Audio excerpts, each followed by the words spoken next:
Welcome to the Reflection Pool podcast. I'm your host, Joe Rosati, and today I am here with the band, the Whole Bolivian Army. Welcome to the show, and with me today we have Matt, Mary Beth, Gibson, and Delia. So we will start it off. I think we're going to start talking to Gibson, the drummer. Gibson, welcome to the podcast. How are you doing today? I am doing very good. Okay. It is a chill day, and I forgot we were doing this, and I wandered downstairs and went, oh. and now we're here.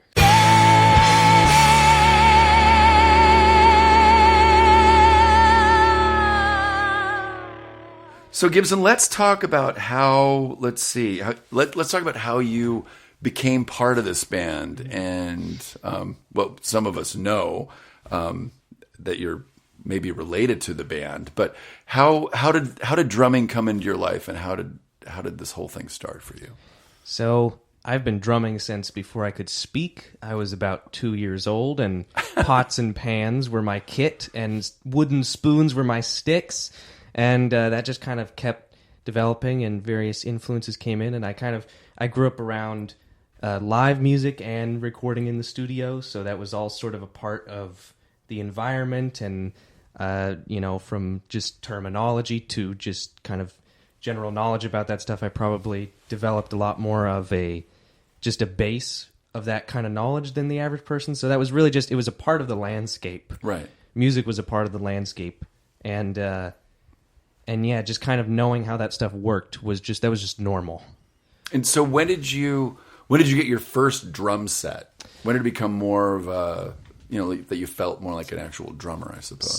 So there were about 4 stages to this, because It started with a toy drum, and then I upgraded to a toy drum kit that had actual multiple horrible plastic drums, which I destroyed. and then there was the junior kit, which was like a proper kit, but child-sized. And then finally, I got the full-sized kit, which is a Pearl Vision kit that I've had forever, and it's really... Is that the kit you still have? Yeah, it's withstood the test of time, and I think how long have I had it? Since you were 9.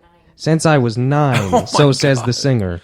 The only thing that's changed is I have a better snare drum and better cymbals and things. But yeah, so since I was about 9, I've had a proper kit, and it probably felt a little oversized then, and now it feels more appropriate. But sure. But yeah, so it's always been pretty available. Okay. For most of my life to have something to hit. Right. That I've noticed you have good. broken a snare head. I think when I've been here. Yeah. When we were practicing. Yeah. It was a bottom end. I still can't figure out why it snapped. I'm just gonna blame quality control for that. Sometimes it happens. Neil Peart has passed away. How has his passing and his style influenced your drumming? He was such a massive influence pretty much right around the time I got my first full-size drum kit. It kind of coincided with that, if I remember correctly. And no other drummer has inspired me as much to just pick up the sticks and play. Like, as time has gone on, and as my life has progressed, so many other influences have come in, so many different drummers, but if there's one I can name that just inspired me to just play, regardless of what I was playing or whatever, that just inspired me to go up and practice for hours a day, it was always Neil Peart. And I think it was just because his drumming was just kind of blew my mind as a kid, and even now, just sure. Everything he did was so iconic. He had just a way of constructing parts and orchestrating songs, and with him passing, it's weird, because I feel like I still haven't had a moment of really like letting it sink in. It's almost like my brain is like, nope, that's too weird. It's surreal almost. Almost like he's an uncle or something. Yeah. Because and the other thing is, not only was he a musical influence, not only was he an influence to just play drums, he was also such a huge influence on me in terms of, because he's also the lyricist for Rush, or was the lyricist. And, right. And his writing, he's written so many amazing books, some of which I've read and most of which I haven't, and I'd love to read more of them. And he's just, I could listen to him play for hours. I could also just listen to him talk for hours, because his way of talking about things and his voice and everything was just, he was a joy to listen to. And I think that kind of, that was part of the inspiration, because he not only made me, I didn't only appreciate his drumming, I also appreciated the fact that he clearly viewed music in a deeper way, and that he had a way with words and a way to construct ideas that informed his drumming, and his drumming informed his lyrics, and it was all, he was just a one-of-a-kind person, and the range of kind of talent and inspiration that I got from that was pretty wide. And I think that's why, or at least one of the reasons why he was kind of the number one, and the real like source of most of my inspiration as a drummer was not just the drumming. Yeah, he's not a typical drummer. Yeah, and it wasn't just the drumming, it was just him as a person. Yeah. Just all the other stuff that he did, whether it be lyrics or his books or whatever. It was like, he's not just a drummer, he's a musician and an artist and a amazing writer. Human. Yes. Yeah. Exactly. So I mean, an amazing influence as well. So tell us about your practice routine, and how was it? How has it changed? How is it now? So the practice routine has been, I think the one constant factor has been that it's just sort of sheer volume and sheer just finesse. Like my practice routine is rarely very well structured. Some people go in and they're like, I'm going to practice for this amount of time, I'm going to do this and then work on this, and I'm like, that's not me at all. And of course that's a place where I could probably stand to improve, is to plan a little better perhaps, but a lot of just my chops and a lot of the basic just sort of drumming ability that I've gotten from just keeping time and keeping a groove and learning songs, just kind of a lot of the backbone of my playing just came from just playing for hours a day. Because when I was a kid, it was like, okay, you can play from like 10 in the morning to 9 p.m. And you must have had some cool neighbors. Yeah, we've been very lucky. We've been very lucky with neighbors. And yeah, I would take full advantage of all that time and just, I'm trying to think back, when I first had my full-size kit, I was probably doing a lot of just playing solos and playing alone, or kind of singing songs in my head and playing along to them, but I didn't have an actual way to play along to music. Now I do, because I can just, put earbuds in my phone, and right. That wasn't exactly an option at the time. No. And so that's one thing that has shifted, is I'm playing a lot more to music, which I think is just a great thing to do, regardless of what your instrument is. And yeah, the practice routine has gotten a little less intensive in terms of how much I practice. Just because, when I was a kid, I had more energy and more time, and it's probably become a little more structured, but I think I could still work to structure it more. But yeah, I think a lot of it is just sheer volume, just practicing a ton and just finessing things until, oh, it works now, And I always joke, because I'm mostly a self-taught drummer. I've never taken a proper in-person lesson, although I've invested a bit in like online education stuff and learning stuff through those sorts of resources. Right. But the thing I always say is, as a self-taught drummer, I can do a lot of things, but if you ask me how I do one particular thing, I'll have to be like, give me a day to reverse engineer what I've done, to break just through it down muscle memory, Right. Because I'm like, most of it is learning by ear. It's like, oh, that drummer did a great fill on that record, so I'm going to listen to that over and over and then play it. And I don't know how. I can't tell you what the sticking is, but if you give me a second, I might be able to. But it's not as like formal the way I learn stuff typically. Right. I'd love to change that and experiment with other stuff, but that's just how it's been for a while. Well, and so how has your playing changed from, before you started playing with the Whole Bolivian Army, and now that you're playing with the band for now 4 years or so? Is that correct? Yes. Ish? That is about, yeah. We had one show when I was very young, and then sort of a break. So yeah, the proper playing together started in about 2016. And yeah, I think becoming a part of the band definitely coincided with practicing to music more, because it kind of comes back to a similar principle in how like my priorities have changed as a drummer, which is my priorities have gone from just all the cool things I can do and learn to how can I serve the music, which is, I think, a lesson in maturity that most musicians kind of go through at some point, because a lot of times what attracts people to an instrument is the flashiest, wildest things that appear possible, and then at some point you realize that, that's maybe not as useful in the majority of situations. It may not serve the band as much. Exactly. And so, looking back on like videos of shows I played just when I was first joining the band, I was definitely overplaying and playing lots of fills, and I was not losing the groove, but I was just sort of trampling over it. So it's like, okay, there's a groove here, there's a backbone, but it's covered in, look at all the impressive things I've learned. I practiced this for 2 hours yesterday, so it's going to be in the song whether it should be or not. Dagnabbit. You know, and so over time I've become I've developed more restraint and better ears. A lot of it is developing better ears, and because if you have good ears, then you know what sounds right for a song.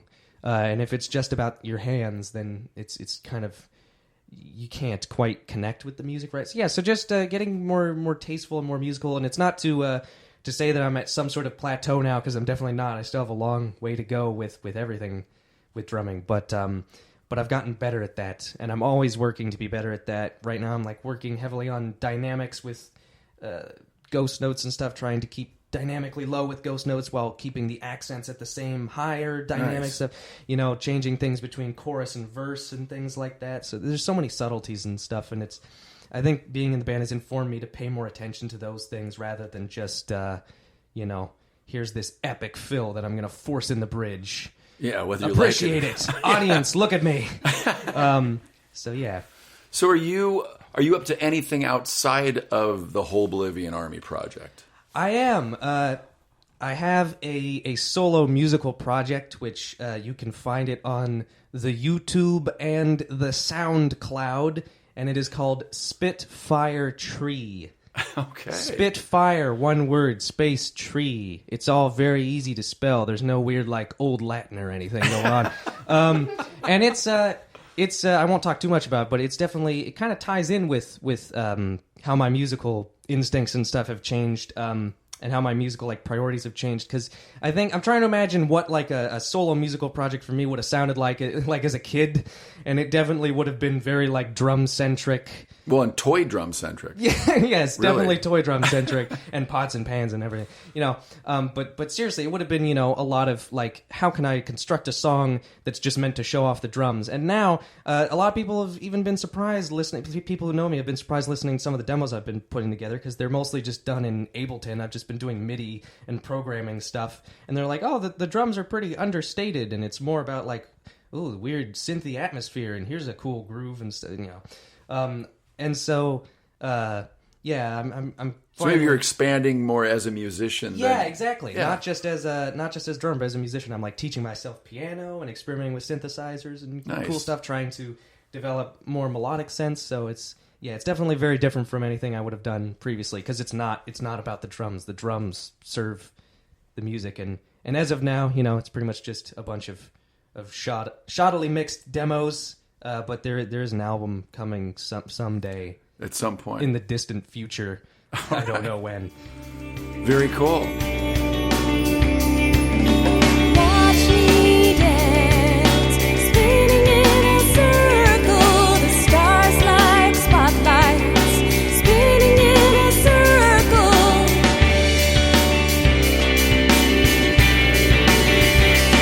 It's your time to furl on. It's your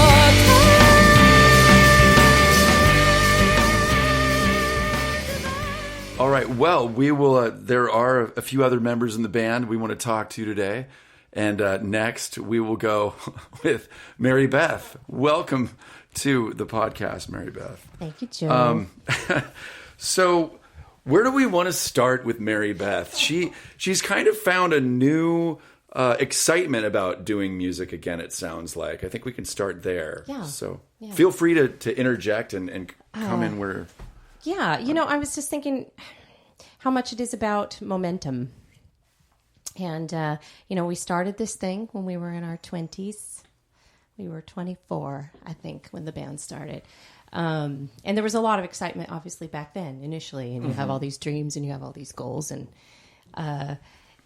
you know, if you can get a little momentum, that's all, you know. Whether did we know when we started back then that we would have many momentum shifts? during the years and stops and Right. stalls. And As starts most and, bands probably do. Yeah, the longer you, know. stay together. Yeah. And I'm realizing how much of our journey has been about, and our either our love or our hate of it Right. has been about whether we can maintain momentum or not.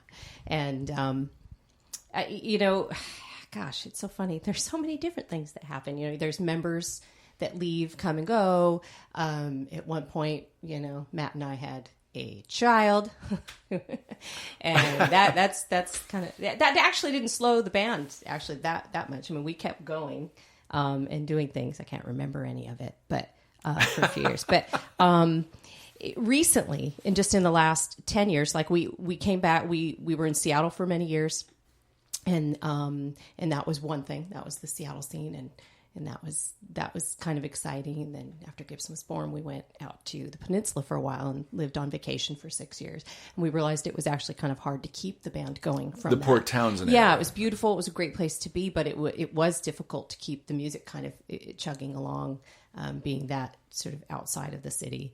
Where would you primarily do shows when you lived in Port Townsend? We came in the city most of the time, and we Seattle? actually came in to rehearse twice a week. Into Seattle? Yeah, I throw the kid in the baby bucket in the back seat and Right. drop him off at my sister's house, and we would rehearse. And we were still playing primarily in Seattle. Your But sister was there, though, right? my sister is in the Seattle area. Right. Yeah, we didn't You just throw him out drop the off window. at your sister's Throw him house. out the window. It's all right. It's all right. I'm sure he'll land somewhere.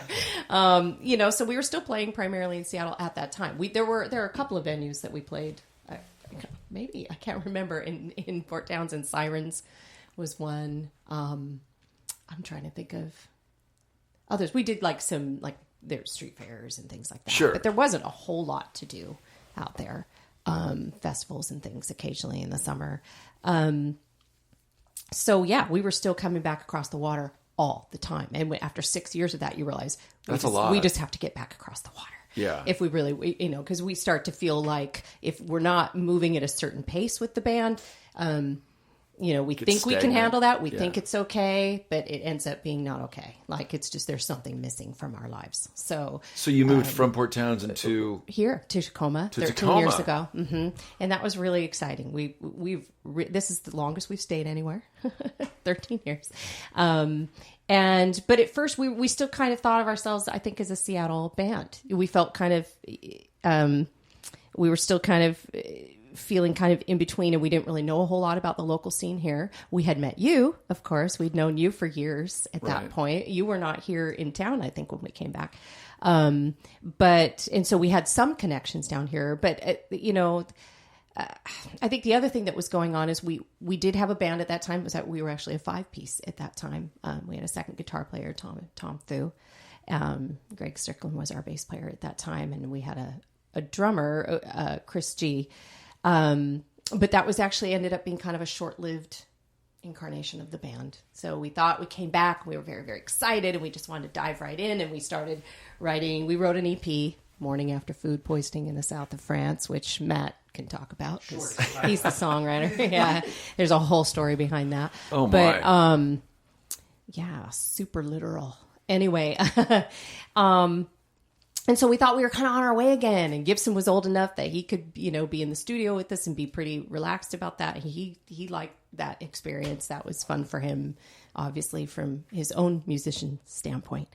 Unfortunately, we lost the drummer, and then things just sort of slowly. There we were again. Right. Not every band's a 4-piece that actually stays together for 30 years. Yeah, and so the momentum kind of slowed again. But we ended up making a couple of albums through that time period. Siren and Bells with Greg Strickland, our bass player at the time. But we were doing it all with sit-in drummers. And then for Siren, we brought back old drummers, former drummers of the band, Roger Johnson, Dan Hazen, and Dave Warburton, which was all really fun and really exciting. And we were really glad to have those experiences, but still as a band, as a working band, there was no momentum. We didn't have that. We were not playing live very often.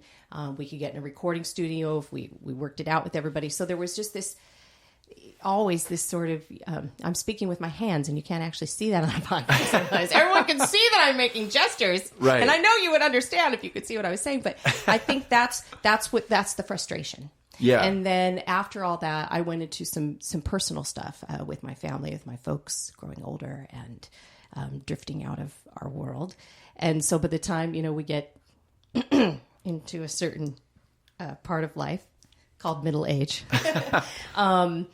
and, things had kind of come to a standstill almost. We'd made a couple of EPs. They were made over this very long period of time, Kairos and Chronos. We were not proud of those things, but our bass player was kind of off on a new, exciting journey of new parenthood again and all that. So that we were really excited for him, but we realized that we either need to keep going or we need to bring it in so that we can maybe pursue other projects. We're both writers. We have that going on too, but we really weren't ready to give it up. But we kind of were. I don't know. It was just, I don't think we knew what we wanted. We found Delia. I think it was on Bandcamp. I can't remember. Was it Bandmix? Yeah, Bandmix. Thank you. And we had shot word out to her.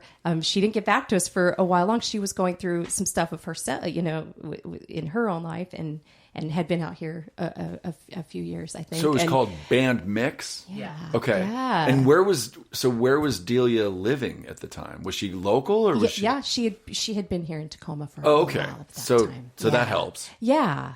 Okay. And we were just about ready to kind of say, maybe If we're we done. can't- Matt and I talked about licensing. We'd done that. And I was, personally kind of in a pretty dark place at that time, really dark place. And so I really didn't know what I could put into it. But a couple of years before this, we got an opportunity to play at Louis G's. We got called by some friends of ours, Dead Set. Yes. And that, Another great local band. that put Gibson on the stage with us for the very first time. It was Oh, in right April. on. It was my birthday, my 49th birthday, April 2nd. I still remember, 2016. And that was so exciting. And so I think that was kind of the little thing. That's what I'm kind of circling back to, is that was the thing that was in our minds, we'd always wanted to be able to do that and play with this guy on stage. And just because he's great, not just because he's our kid, because he's a really, really, really fun, exciting player to play with. And to kind of give up on that and stop the band before we were able to get that going seemed kind of, we wanted to see whatever we could do to keep things going. And so we had sent word out to Delia, I think it was months before. And then just as we were kind of like at a crossroads again, maybe it's just done. Maybe we're just done. She shot us a note and we were like, okay, maybe we're not done. So, and that was exciting. And we've had this really good momentum going for about 2.5 years now. I get chills just to talk about. Look at that. Well, it is. It's exciting. I see it on stage. I mean, you guys, there's a great energy up on the stage. I don't know that I've ever felt better on stage. I didn't know if it was just me feeling like, I didn't know if you'd always come across this great or if it's new, because I haven't seen you guys in a while. It's funny. I found a new level of energy in my 40s. Yeah. It was like almost like a new sort of... Yeah, I think Swagger. it's funny. I came out of my 30s and I was kind of in a fog. and nobody can see that. I just did the side eye to the No, I'm just kidding. The motherhood was well worth it. It was a good experience. Well, now you It was an amazing finally have a experience, but now permanent we drummer. have this kind of this, yeah. And there was a whole perk involved. That was pretty great. Yeah. Well, if you can't find a drummer, create one. Yeah, that's what they say. Yeah. In any case, but in my 40s, I can't even. I think there was just kind of this idea that you're beyond a certain age. Your expectations about what you're going to do with the band change. They just change. Yeah. They don't. That's it's reality. no longer about the brass ring. It's no longer about. I mean, we had some nibbles back in the day, from, some outfits music This people. is where I look at you and you have to put words in my mouth because I can't find them. Thank you, sweetie. You really jumped on it there. As far as recording contracts and so that fell through because of momentum shifts. Yeah, That was fantastic. and so you do change your expectations. You do change what your goals are. Right. And so we just decided we want to be good and we want to have fun. Right. At that point, Because at least you can control that part. Yeah, exactly. It felt like in control. Yeah. The one thing that we weren't thinking about was kind of the local music scene, and we didn't really know what it was. We knew a few people involved at that point. So this is the first time you've really injected yourself as a band into the local music scene. Right. Yeah, and we got to know Sherry Vox Johnson. Probably was one of the first people we got to Awesome know here lady. in town. Yep. Fantastico woman, goddess, if you will. But we didn't really know that many other people, and we like I said, our momentum kept kind of slowing down and so on. So so as far as what's going on stage, I mean, that probably has happened in the last 10 to 12 years. Probably I changed, stepped it up a bit. I don't know. I got nothing to lose anymore, Joe. No.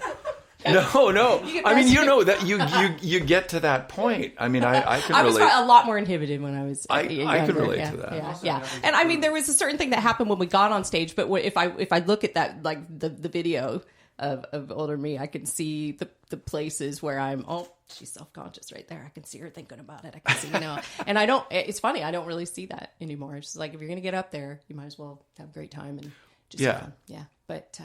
Well, the better time you have, the better time the audience is going to have anyway. Absolutely. Yeah, and it's and that's the primary reason for being up there now is to have fun and just throw yourself into it and just feel a total part of the music and your bandmates and who's ever in the audience, and that's what's really exciting to me now. So, well, it shows. Witnessing the show, it's pretty contagious. I like to be infectious. Oh, sorry. Yes.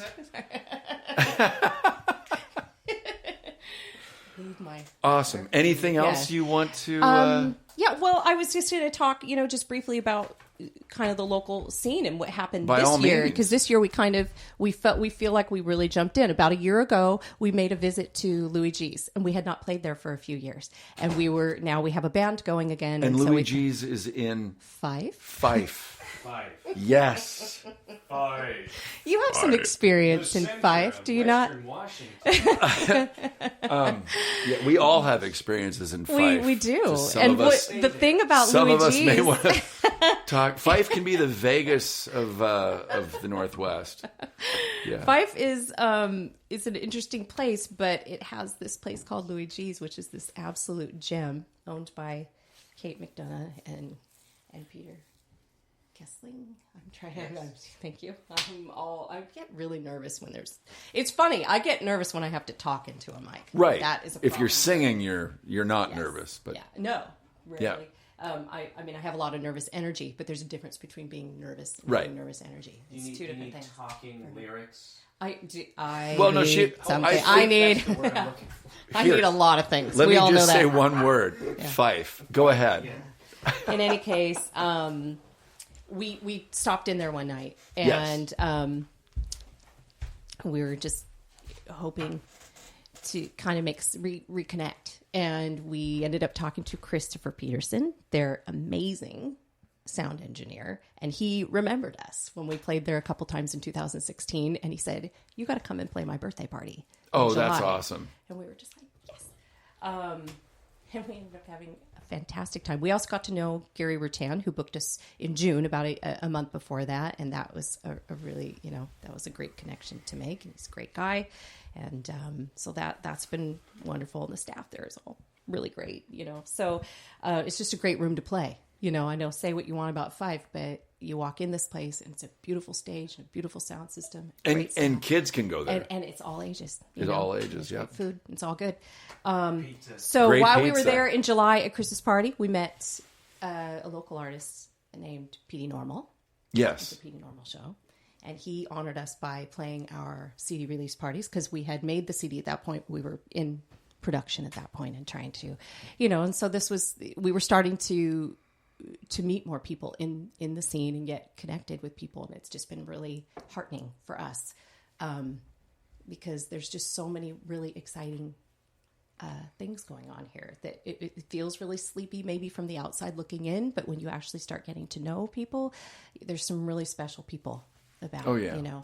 I mentioned Dead Set before, and through Petey we met Gary Bruce, another from Glass Souls, and we also through the CD release party we got reacquainted with Rick Friel of Jody Watts and many other bands as well, and played a few shows with them. It's been really, really fun. And then we've met some younger bands recently in the last couple of years. Carbon Trap, I think, who's going to play with us in September at Louis. But and then we saw another recent young band. We've just been going out to shows more. We've been getting to know people, and it's been so fun and so exciting. There was a band we saw last week, Soul Instinct. I think just a little bit older guys than Gibson. That what they have going on is really exciting. And then we were recently reunited with the Lund Brothers, which we hadn't played with them in over 20 years. And they're local now. They're here in Tacoma. We played they with just them. found a bass player. So, yes, Kevin, who's a really great guy. One of Chris, so Sean and Chris and Kevin, we're going to play with them again too. So that'll be fun. And so you never know when you start venturing out of the house. It does help. Going to shows and just nodding her head, like it's like, you guys need to get out. And so we did, and now that's all we want to do. So I'm totally slacking on my day job, and I have work just backing up. We'll edit that part out. Yeah. Cut it.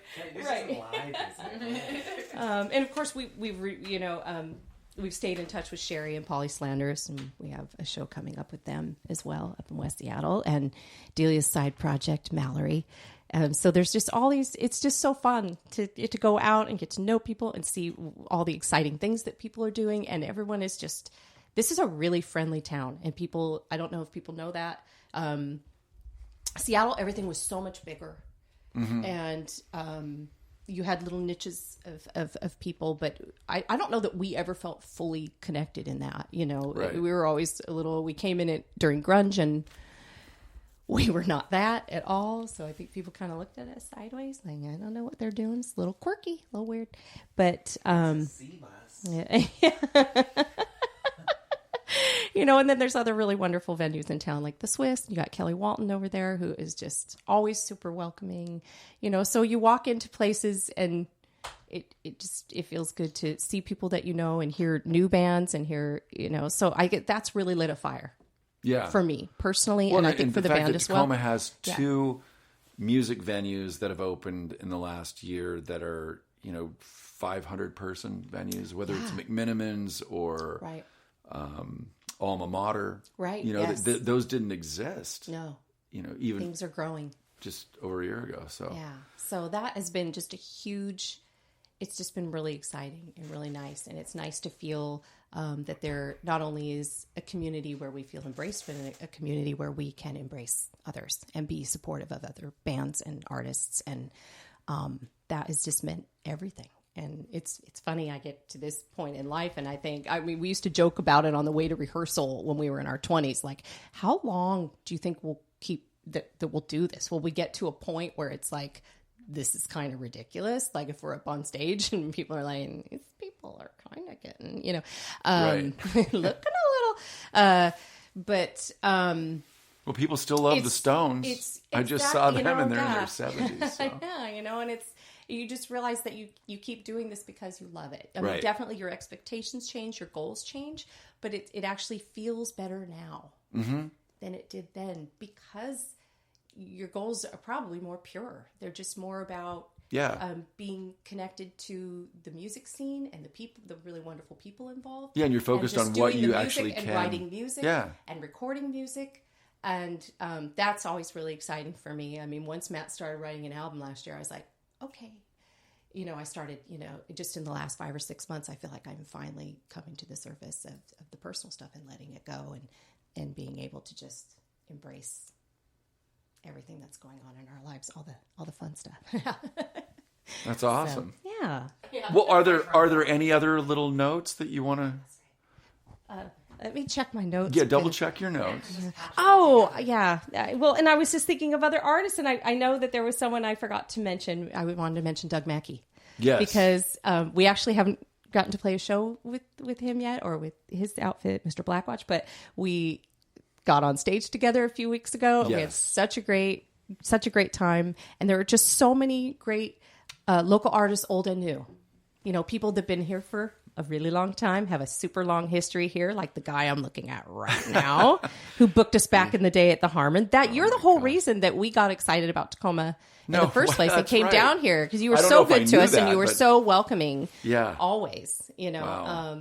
And so you know, it's been really, really a good experience living here and doing music here. It just took us a while to kind of get on board with ourselves. Well, it's exciting to reconnect because very much.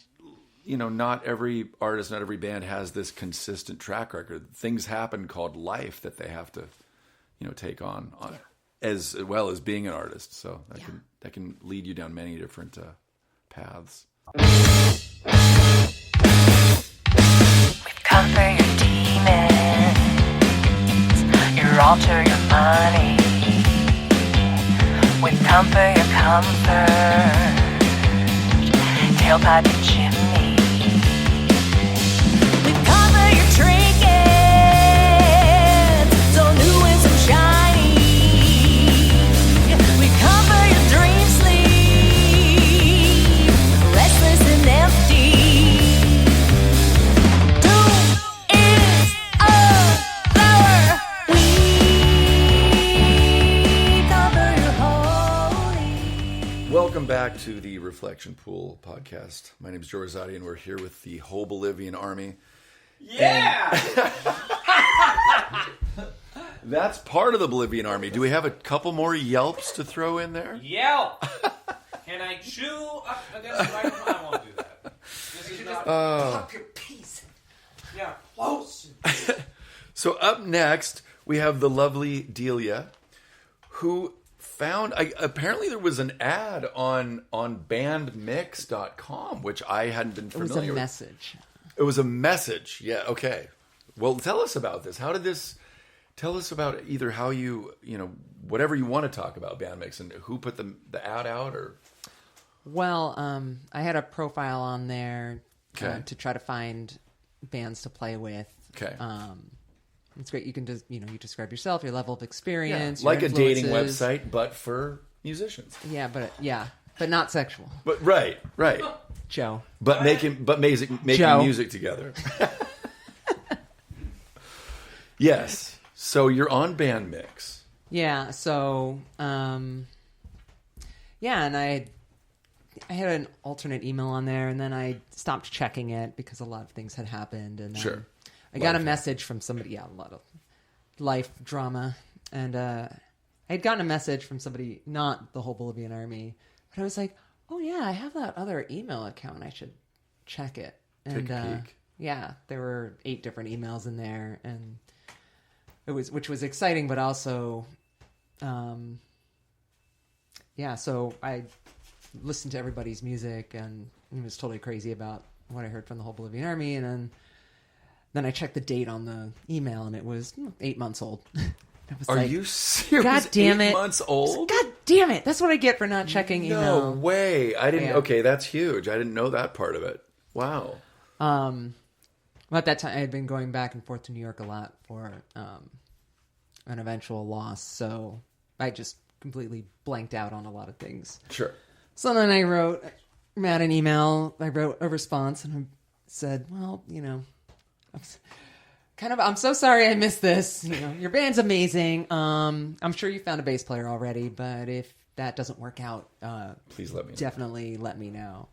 And he was like, well, actually, we're in the same position that we were when I wrote you that message. Could have used to get back to us 8 months ago, Yeah. but We do best. And honestly, I was super excited about that. It was like, yes! this is cool. What's My cool about gain. this? This is the first time I'm actually hearing the story. This isn't this like I have to be excited, pretend I'm excited to hear the real. I had no idea that that's what happened. Yeah. 8 months. That's awesome. That it worked out. We felt like it was a sign.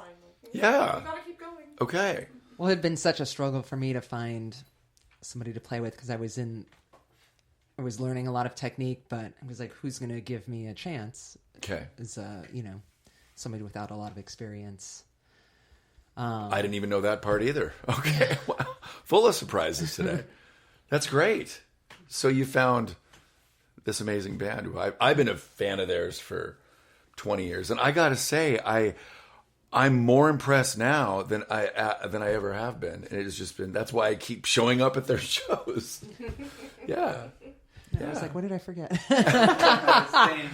Yeah. So you found the Whole Bolivian Army. They gave you a chance. They found me. They found you. Yeah. You found them. They found you. Symbiotic. So we sent a few more. I actually immediately bought one of the albums online. Okay. And so I was like, which songs will I learn for my audition? And then Matt was like, I would have just given it to you for free. And I was like, that's not how music works. Pay for things. That's pretty cool, though. I think that says a lot about your character, too. So that's cool. So yeah, I was super nervous. And then you were like, don't be nervous. And I was like, well. Now I'm been even there more yet. nervous. Yeah. Super helpful. Then I showed up and nobody was looking anybody in the eye. And we were all, I didn't realize everybody else was just as nervous as I was. So I was like, Oh. I was like, oh God, everybody's already. It's like, I'm just going to do my best. Yep. Just do your best. Don't suck. And that was here. Was that here at the house? Yeah, I was in the Okay. basement. Cool. I had my little practice amp with me. Yep. Yeah. And I so, didn't have a cab at that time. how many songs did you guys do? Just to 2. okay. And how did it feel? Pretty damn good right away, or It felt good. I botched both those songs, and then I was like, I'm sorry, guys. I was just super nervous. And they were like, we didn't even notice. right? Yeah, usually the person doing it's the one who notices more than anyone else. But It was really cold. I also remember that. It was really, really cold in that basement. Cold and everyone was just December. struggling. it was December. Yeah. Oh my. But I didn't know the rest of you guys. It was Peanut Butter Hike, and your life is like a movie. Oh, So I transcribed them, and Play anymore. I transcribed them and drilled them, and I was like,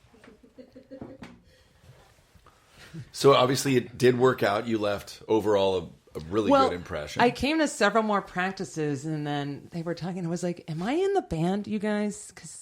And they go, "Yeah." Oh, we never told you. Yeah, I was like, I didn't know. I mean, it was into January. Yeah. I think I'm they're blowing up the hearing mic stuff here. that they may have not ever heard either. Yeah. Oh, this was Do you great. remember at the end of you were like, so I guess, and I was like, are we? So did you pick me? Are you guys still auditioning? Well, I know. I really did think like it was like, oh, I'm just filling in. That's hilarious. Like, what should I learn? No, distracted as usual. Oh, we forgot to tell you. Yeah. Yeah. So before you picked up the bass and joined the Whole Bolivian Army, give us a little bit about your background and how you grew up. You have a master in fine arts. Maybe feel free to expand a little bit on your background. I was born and raised in New York City. Oh, My parents were in the fashion industry. They met in fashion school. My dad was an illustrator at that time, and then he went into the retail side of fashion, and then my mom was a designer. So I just grew up with a life in the arts. We were living in what was an artistic section of the city. of New York. Yeah. Okay. Of Manhattan. That is now, all the artists have long been priced out, but not at that time. Got It was great. It was very Wild West. Cool. But at that time, all the time that I was younger, I kept trying to make different sounds. My sister and I had a band for a day and everything, but there's a lot of pressure to specialize, where the overwhelming message I got from adults was, why would you not just double down on that thing that you're really good at? Like, I had a painting in the New Yorker magazine when I was 11. There was it was in a restaurant. There was a lot of activity arts wise. We're like, why are you banging things? What is Right. So like let's get really good at one thing. Maybe make it have make some money and then expand and do other things later. But Well, nobody ever talked about money. no, they didn't. So what was it? What was the focus then on being good at one thing? I think that was just the 80s. That was when I okay. was a kid. Just Okay. specialize. You Specialize. And That just almost sounds like career advice to me rather than art advice, because yeah. So I just find that interesting. yeah, I just didn't know what to do with it, and after a while, I just started secret drawing all the time, and because my material changed, and I didn't know that I could show it to people, and Right. then all the non-creative adults were like, "You need to, Catholic school, you need to figure out a career, what you're actually going to do for real money." Right. And my parents were making money in fashion, but I didn't want to go into fashion. So it's like, I don't know what else you do. So I went to business school, and then I transferred into the fine arts program. So was that Disappointing also in New York? everybody. No, that was in Philadelphia. Okay. So you went to Philly for Yeah, I went to the University of Pennsylvania. Okay. So to the Wharton School of Business, and then I transferred into the fine arts division, and they were like, "Nobody leaves Wharton." I was like, "Well, I am. You can put somebody else in this spot. well. They'll be happy to get it. I would like to. I'm happy to leave. Yeah. Same school, just. That's a pretty cool move, I think. But I didn't get any art business training or anything, so Right. because I think they just kind of assume, well, you have a don't you have a trust fund? Right. Isn't this your fun hobby? So I graduated. I didn't know what to do. Spent a few more years working In Philly or New York? in Philly. In Philly. Okay. I stayed in Philly. I loved it there. Okay. And it ultimately, years later, that's why I came to Tacoma, because it reminded me of Philly so much, of all the best parts of it. Right. How did you make that transition from Philly to Tacoma? How did you discover coming out to Tacoma? Well, I moved back to New York for my master's. Oh, okay. And then I stayed there for 11 years. And at a certain point, the plan was to move back to Philly. And then I realized it was gentrifying so rapidly that all the cool stuff was closing. Oh, and New York wow. had already gentrified. So I've lived in two cities that just erased all of the cool, pretty much. Wow. Philly, not as badly as New York, but... So, yeah. I worry. I worry with Tacoma, but... Sure. Anyway, so I was there, and I wanted to leave because I don't really think people should stay in their hometowns, even if your hometown is a giant metropolis full of culture. It's just, Yeah. Yeah. Yeah. You learn a lot by leaving, Yeah. And I loved Philly, but I couldn't go back to Philly. So I wanted to make a new life somewhere that made me think of the best parts of the cities that I cared about. Had you visited Tacoma previously, or? Well, I visited Seattle in 2013, and I fell in love with Washington, but I knew I didn't want to live in Seattle. Right. Because I didn't see a lot of the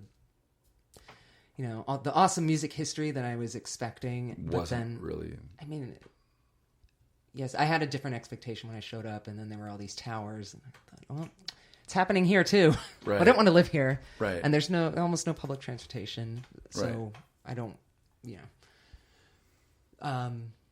So I was like, okay, I want to live in Washington, but not Seattle. So what's the next city that's nearby? So a little investigation, found Tacoma, looked at the website, saw there's a really strong arts infrastructure here and a lot of Right. grassroots action. Was it mainly Visited. online, or did you talk to people, or how? Well, when I visited, I gate crashed the Spaceworks office, and I was like, "Hello, I'm an artist, and I'm planning to move to Tacoma." Oh, you know? right on. I wanted to introduce myself, and then the guy who later became a friend gave me like a 2-hour tour, and at some point I was like, "They're keeping you from your work?" I was like, "Oh no, this is my job. This is getting my job." artists to move to Tacoma." That's really cool. Yeah. Okay. And what's his name? Oh, his name is Gabriel. Gabriel. But one of many, Gabriel and Lisa, they do a lot of art stuff here. Okay. So great friends to start out with. But yeah, so then I just put a plan into action, and nobody thought I was going to do it. back home. I was like, I'm going to move to Washington in 2.5 years. And start saving, start plotting. They'd be like, sure. So then 2.5 years came and I was like, okay, I'm leaving. And it was like, that's so fast. It was like, it's been 2.5 years. Yeah.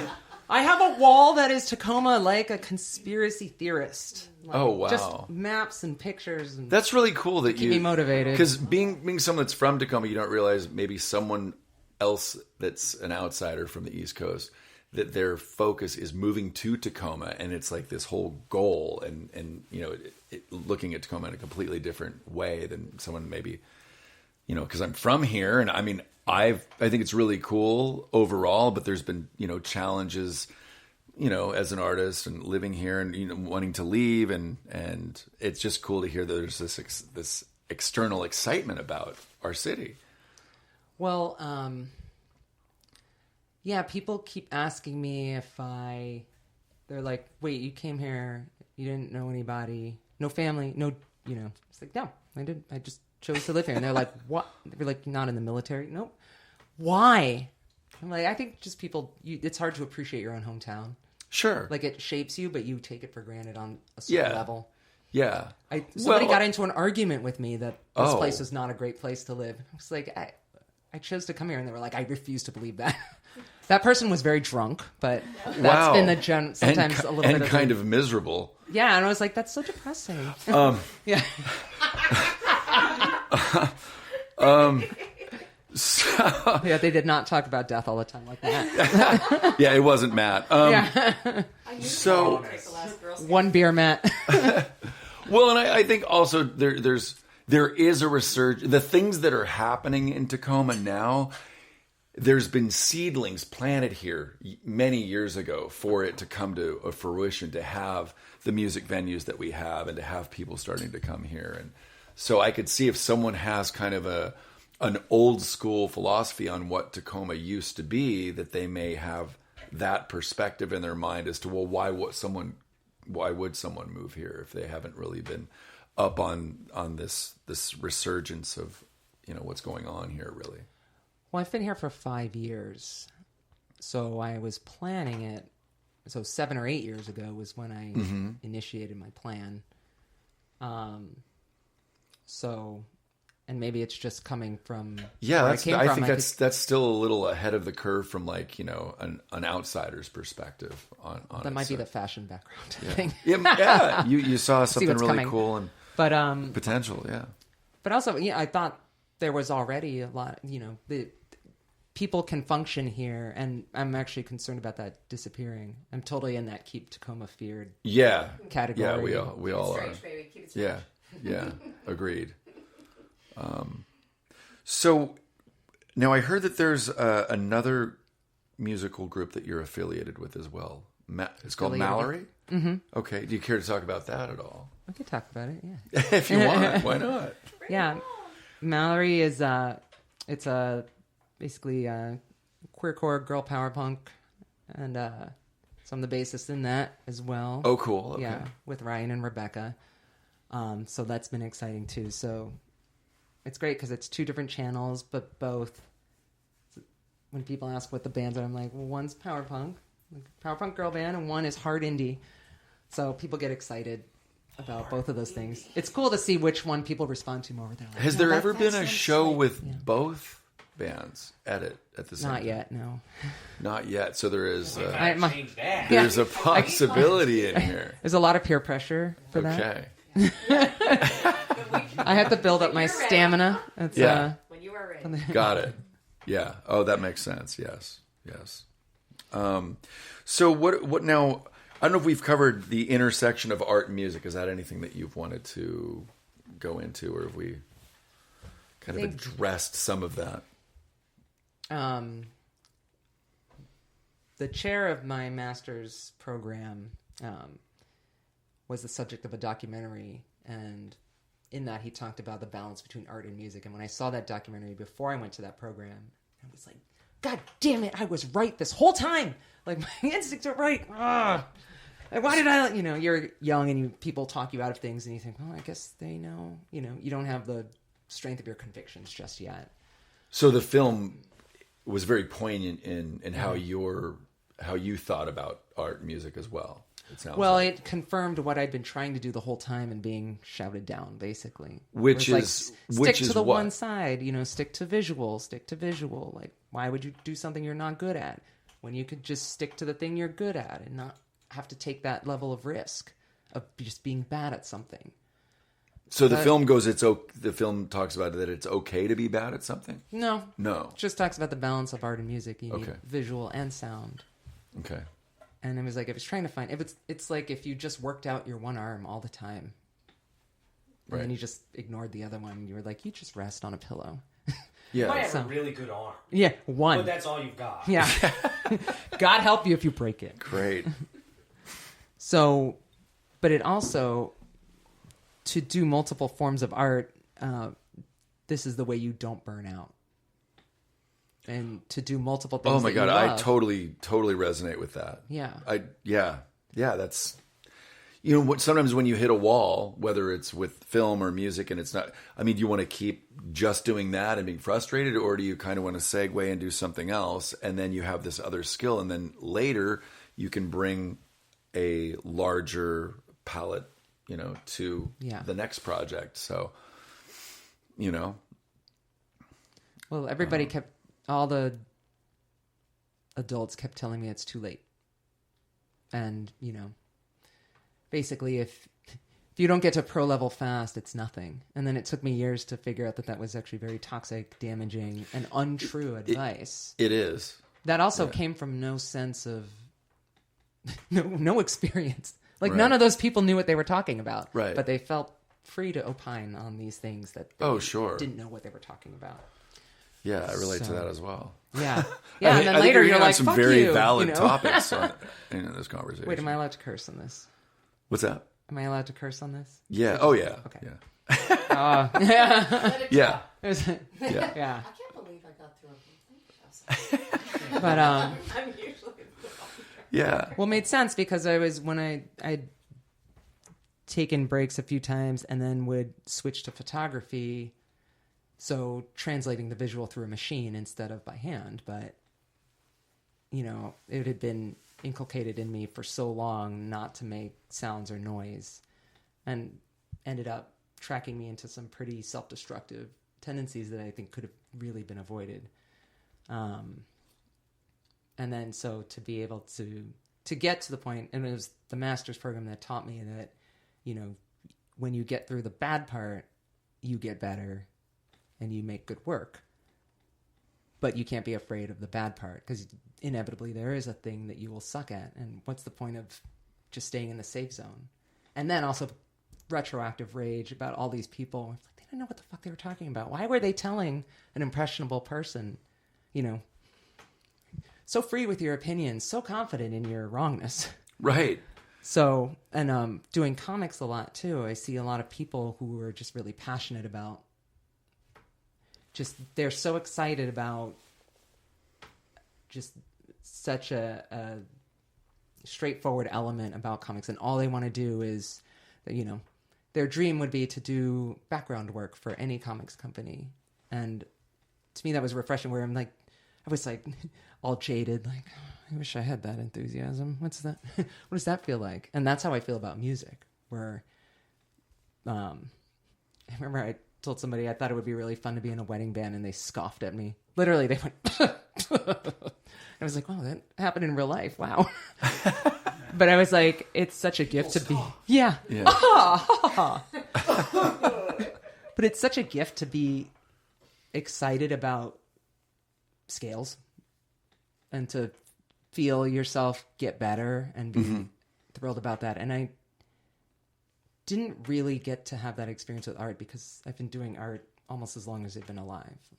Like, I was drawing before I was talking. I learned to read, draw, and talk all at 2. So my parents were really worried up until 2. And then they were like, oh, okay. Well, that's good.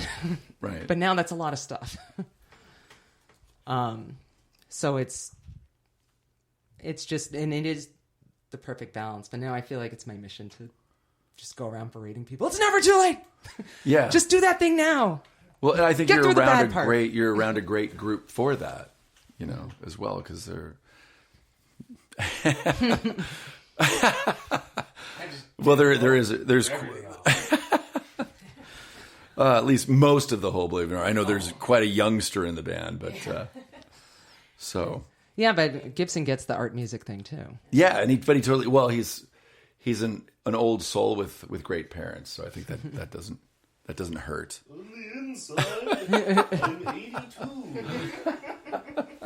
With the Panama hat Oh, that's funny. and the yoga ball. Yes. Well, anything else you want to go over at all? Well, I'm blank now. I'm sure I'll think of a lot of things later. God damn it, I should have said. Yeah. We will all think of things. Now I know. I don't know. Well, we can always do another. I'm waking up at 3 a.m. I don't know where the rest of you guys are. I don't know how coherent any of that was, or We're good. Well, I think we can, as the Beastie Boys say, pass the mic Oh, baby. over to Mr. Matt. okay, Matt, don't talk about death. Or do. Yeah. Much You don't- know the Gen Z are All your typical cells, Girl Scout all your cookie cells today right are there. fresh. Nice.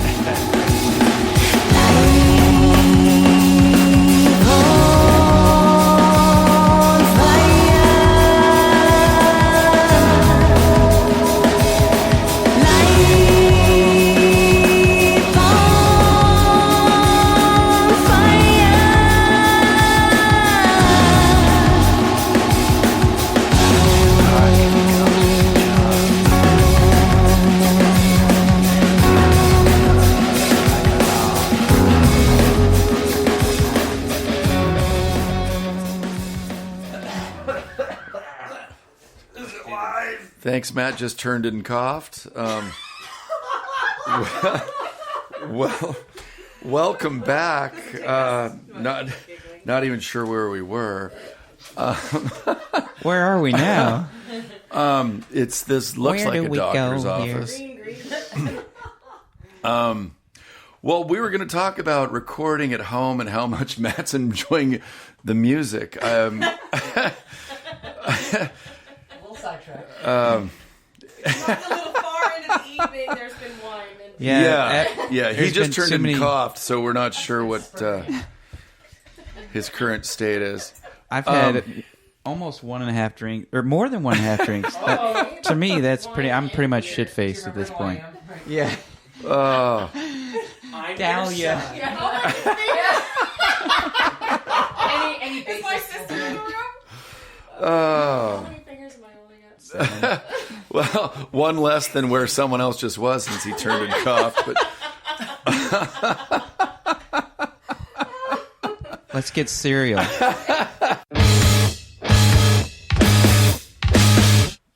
anyway, so let's start it off with recording at home. So the latest album was recorded primarily All at home. at home. Yes. So how was that experience? It was fun.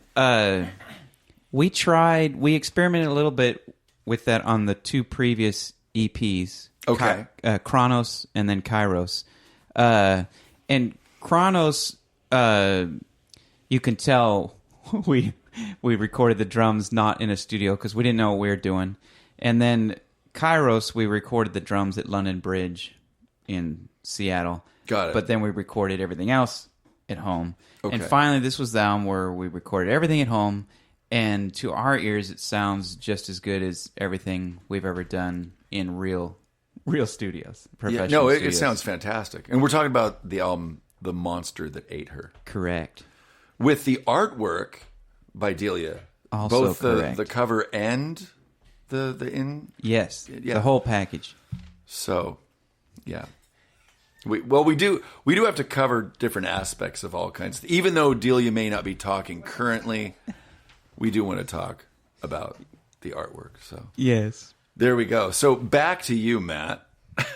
Okay. So we're talking about the recording quality, how Matt's very happy with the sounds that he got out of his own home. And they just brought is that a lizard? What? This is Penny. It's a bearded dragon A bearded dragon, yes. named Penny. It just arrived out of the ether. Well, it did come from upstairs and Gibson's room. Got her out there. I didn't realize how late it was. She's ready for bedtime. Yes. It's gonna cool down with us. There we have it.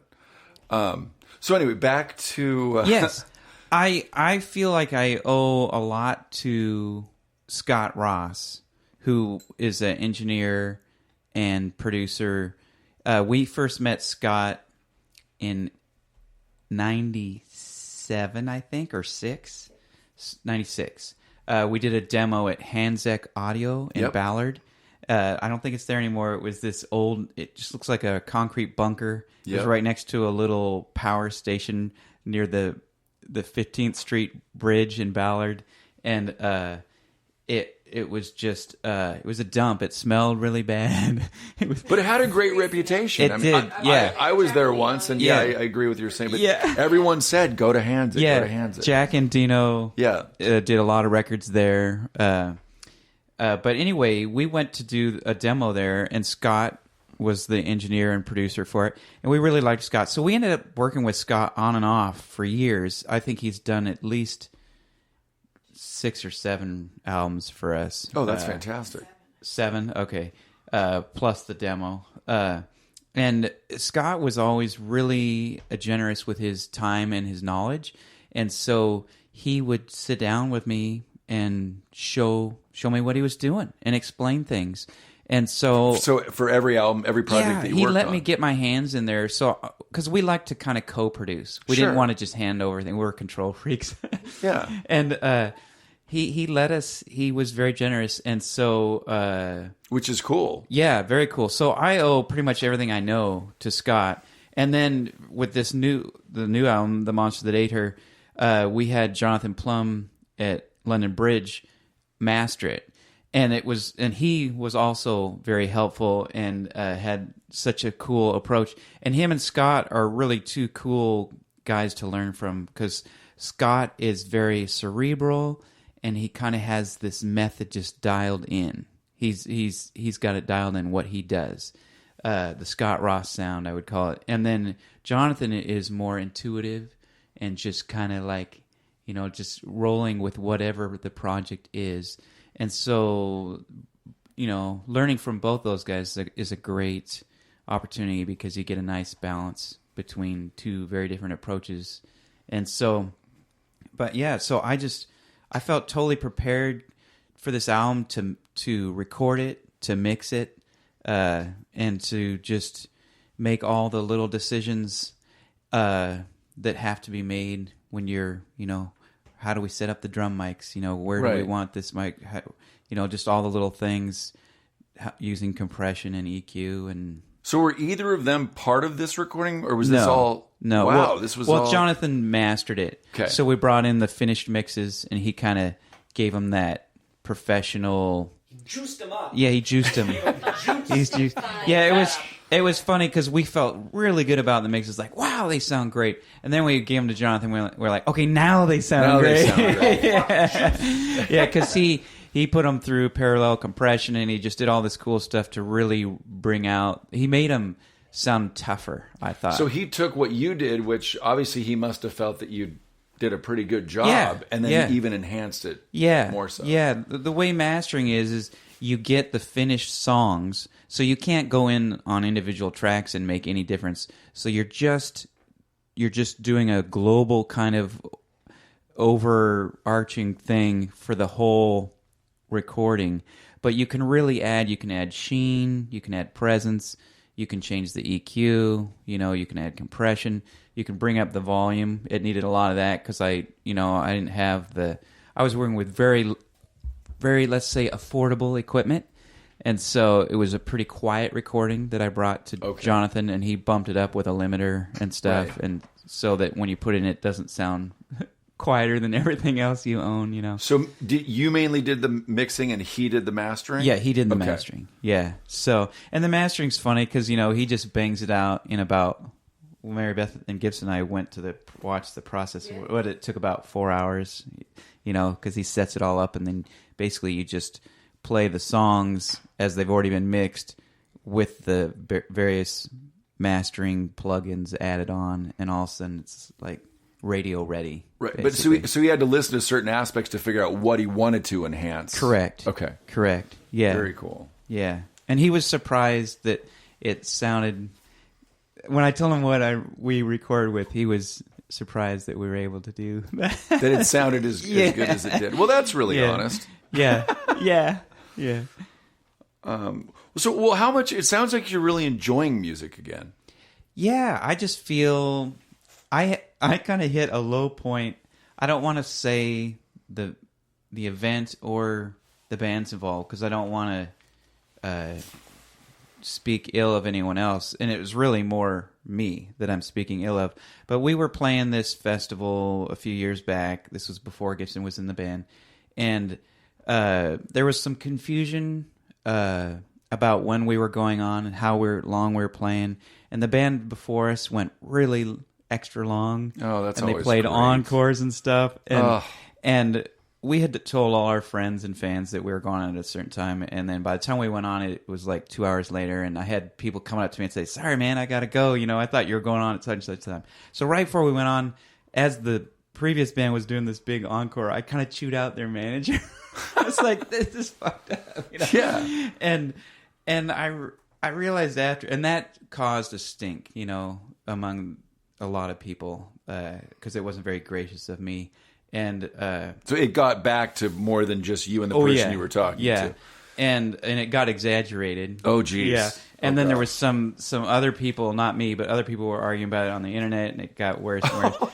And I was really embarrassed that I had started it, And but to me, that was a low point and I realized I felt entitled, and I felt like I was due something, and I had lost all sight of why we're out here, which is just to make noise and enjoy each other, and to connect with people.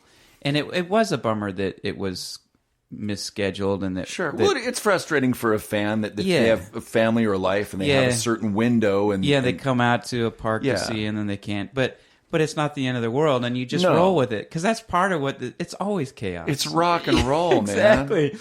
And I realized I had really lost perspective, and that so for me that was probably a low point, and I've been slowly trying to get myself back to a proper perspective. Sure. And that was, I don't know how long, 6-7 years ago, but yeah, I'll tell you more about it. Well, so but so I was still eating at you 10 years ago. yeah, well, it wasn't my best moment, and you want to feel grateful. Yeah, it was definitely a learning moment. But that's probably been the thing that I've been tapping into most since then is gratitude. I feel thankful for any venue that hosts music. I feel thankful for sound engineers, and for all our fellow bands and for my bandmates. I mean, there's times at practice when I just tell everyone I feel so lucky, to be in this band, because I just feel I'm really blessed to be in a great band with great people. So, well, it's a much better way to go through life feeling grateful. Yes, than exactly. Yeah. We were supposed to go on 2 hours ago. What the fuck is going on? Right. Yeah. Yeah. So, I mean, it's not always that easy, but still, when you can look around and just be really thankful for what you do have is If you're not grateful, you become fearful. You become resentful, entitled, all the gross things that you don't want to become. Right. So, anyway. No, and I get it, and it's great. It's great. You have a band. I mean, I got to roll through shows with not even knowing who I'm playing with. Yeah, you're right. You're like, it's different every night. But I'm getting used to it. Yeah. So you just kind of, And now you have a bass player. Sounds like. Well, we're working on all that. We're working on it. So, okay, you appreciate. So what I really noticed at your most recent show at Louis G's is I appreciate the sounds and the effects that you come up with. I mean, you really have a cool, for lack of a better word, arsenal up there, and you enjoy it, and it's like you're waiting to play with the next piece of equipment. You want to talk a little bit about that? Because I just enjoyed watching how giddy you were playing with all those toys and pedals. I think in my youth, I had just a couple of pedals, and you would get one or two more every few years, and you really didn't use them that much, here or there. And then when the band, and that was when I was just a guitarist, I played in a lot of garage bands and stuff, but didn't do anything seriously. And then when finally our band started, I only used a few effects. I used the wah a lot, and maybe a little chorus here, a little delay there, but really, it wasn't really my thing. Would you say you were more of a purist back then? Yeah, I was more of a purist, and I was more focused on just switching between clean and dirty, and kind of just a more traditional approach. And when Tommy Thu, our second guitar player, Mary Beth talked about when we were a 5-piece band, when he was in the band, we kind of started almost like an arms race where we each started trying to get weirder and weirder effects, you know? Oh, that's cool. And he built just this enormous board. It was hilarious. And kind of a volume race. yeah, Mary Beth didn't enjoy competing with now I can't sing over too both loud of you amps. guys. Yeah. But and so that kind of started it, and then it kept refining where I kind of, and then I reached this point where I was like, if I'm going to have effects, I only want ones that I can use fairly regularly, and I want to use them aggressively. Like, I'm not going to turn on just a little subtle chorus. I want a huge seasick warble, you know? Right. I want to go for things that are really pronounced. And so that's been my approach the last few years, is to really use effects in an extreme fun way. And I'll look at my board and I'll have, I don't know how many effects I have, maybe a dozen.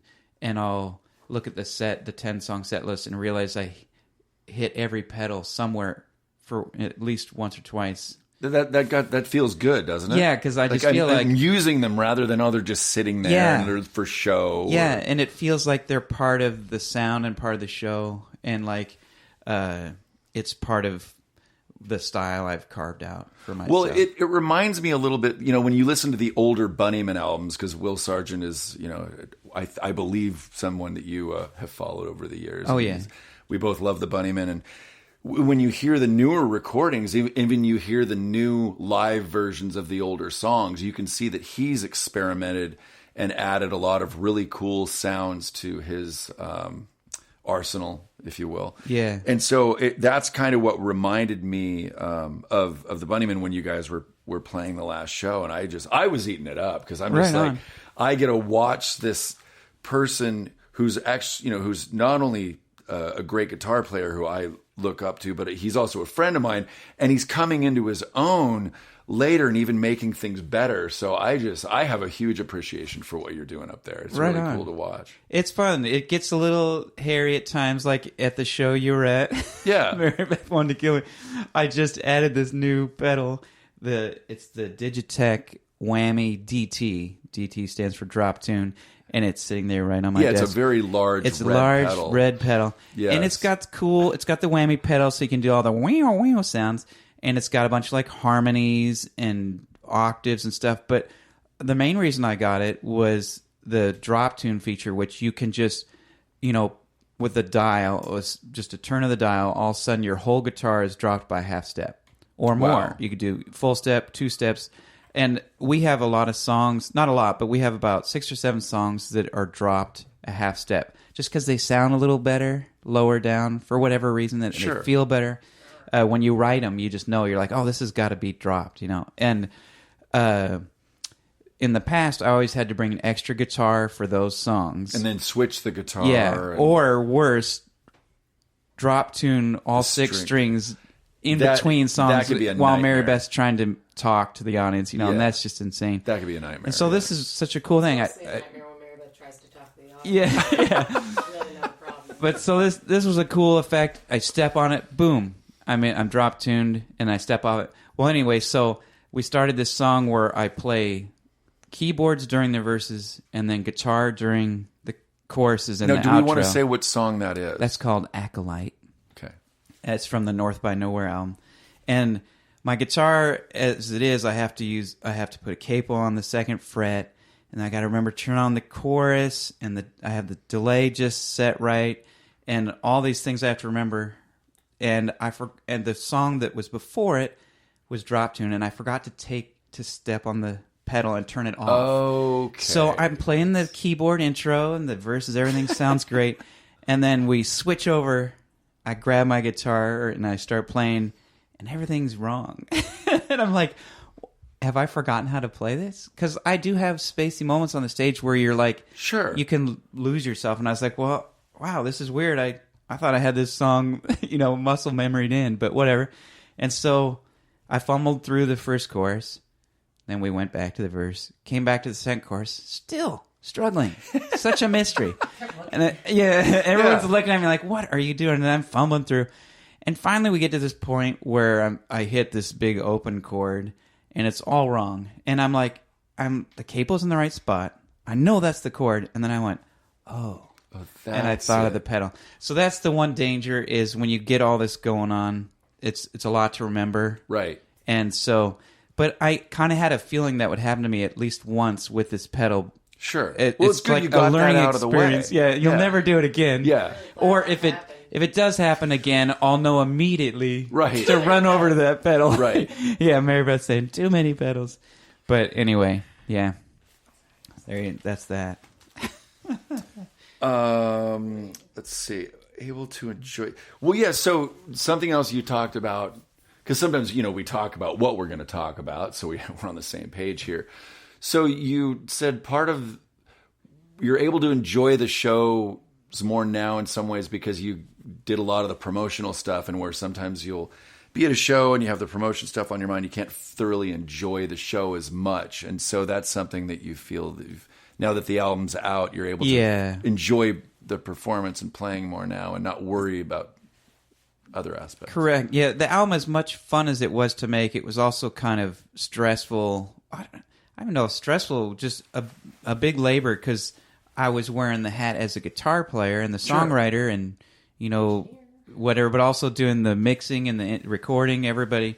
And so it felt like a heavy weight, even though I loved it and I was having fun.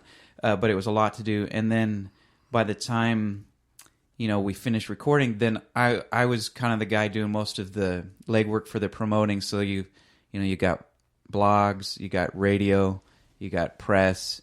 I'm sure I'm forgetting some things, but you have to revamp your website, and you have all this bureaucratic stuff to do. To update all of your press kit. Yeah, all this stuff. And so, and I put a lot of energy. We had 2 CD release parties, one at Louis G's and one at Slim's in Seattle. And which was probably silly. We should have just had one, but we were feeling ambitious. And so there's a lot of this pressure you feel. You want a great turnout. You want a lot of press. And it kind of takes the fun away from just going and playing music, because you show up and you're not thinking, okay, what am I going to do on stage? It's how many people are coming through the door? Is the booking agent happy? Did we get any press for this and that kind of stuff? And that can kind of taint your musical experience. Yes, so. It can. Taint. I said taint. It's a word that... It's a word. Yeah. It's a fun word. It sets That us made off. 5 adults all giggle. It's a word that you... What was the last? I said it's a word about compromise. Yeah. You can't ignore the word taint. Can't. The elephant in the room. It's so crunchy. Yeah, it's just like, yeah. It makes an impact. Just sits in the middle of everything. Yeah.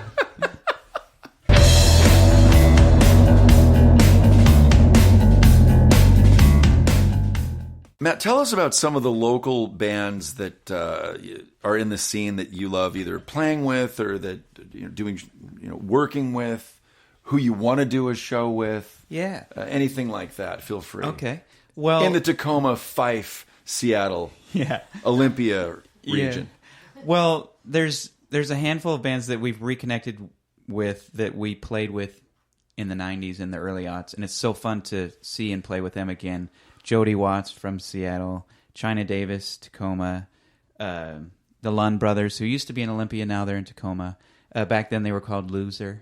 Yes. And we have one of their albums which we just still listen to this day. That we and love. Then they went to International Pop Yes, Overthrow. International Just a Pop nice Overthrow. short name. Yeah, that's a great name. Ours was in the Yeah. But I forgot about that.